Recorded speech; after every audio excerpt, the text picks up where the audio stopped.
बिस्मिल्लाहिर्रहमानिर्रहीम। अस्सलाम वालेकुम। मुहर्रम उल हराम की आज 27 डेट है। मुहर्रम उल हराम इस्लामी साल का पहला महीना और सफ़र दूसरा महीना है। सफ़र उल मुज़फ़्फ़र इस्लामी साल कमरी तक़वीम का दूसरा महीना है जो मुहर्रम उल हराम के बाद और रबीउल अव्वल से पहले आता है।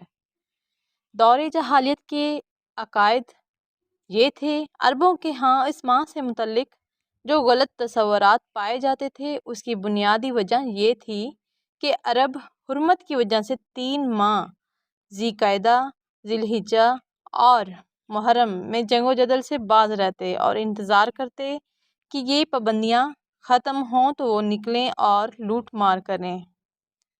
लिहाजा सफ़र शुरू होते ही वो लूट मार, रहज़नी और जंगो जदल के इरादे से जब घरों से निकलते तो उनके घर खाली रह जाते।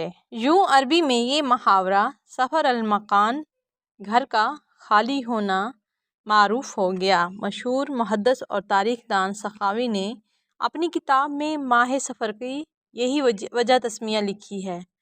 अरबों ने जब देखा कि इस महीने में लोग कत्ल होते हैं और घर बर्बाद या खाली हो जाते हैं तो उन्होंने इससे ये शगुन लिया कि ये महीना हमारे लिए मनहूस है और घरों की बर्बादी और वीरानी की असल वजह पर गौर ना किया, ना ही अपने अमल की खराबी का एहसास किया, ना लड़ाई झगड़े और जंगो जदल से खुद को बाज रखा, बल्कि इस महीने को ही मनहूस ठहरा दिया।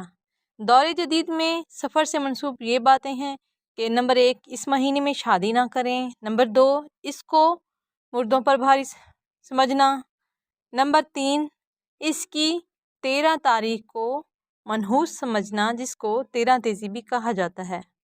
सफ़र में होने वाले अहम वाक़यात हज़रत सैयदा खदीजतुल कुबरा रज़ियल्लाहु अन्हा से रसूलुल्लाह सल्लल्लाहु अलैहि वसल्लम की शादी इस महीने में हुई।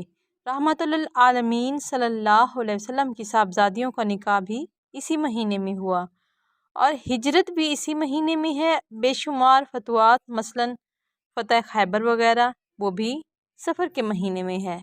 ये सिर्फ तोहम परस्ती की बात नहीं, इसके बारे में इस्लाम में इंतहाई सख्त वईद है और इस तरह के ख़यालात से सख्त इज्तनाब की ज़रूरत है। नबी करीम सल्लल्लाहु अलैहि वसल्लम की इस बारे में कही बात को याद रखें। रसूलुल्लाह सल्लल्लाहु अलैहि वसल्लम ने फरमाया, जो किसी चीज़ से बदफाली पकड़ कर अपने मकसद से लौट आया उसने शिर्क किया। सहाबाए कराम रज़ियल्लाहु ताला अन्हु ने पूछा, ए अल्लाह के रसूल सल्लल्लाहु अलैहि वसल्लम इसका कफ़ारा क्या होगा? फरमाया, वो कहे, ए अल्लाह तेरी दी हुई भलाई के सिवा कोई भलाई नहीं, तेरी फ़ाल के सिवा कोई फ़ाल नहीं और तेरे अलावा कोई माबूद नहीं। माह सफ़र की दुआ इस महीने के शुरू होते ही आप ये दुआ पढ़ें, इंशाल्लाह तमाम मुश्किलें परेशानियाँ हल होंगी।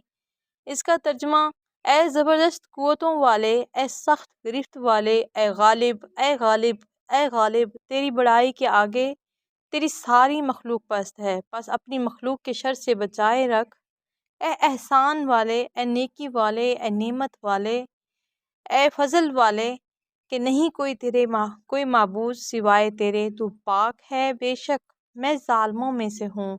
बस हमने इसकी दुआ कबूल की, उसे गम से निजात दे दी और हम मोमनों को इसी तरह निजात देते हैं और खुदा रहमत नाजिल करे मोहम्मद सल्लल्लाहु अलैहि वसल्लम और उनकी आल पर जो पाक पाकीज़ा हैं।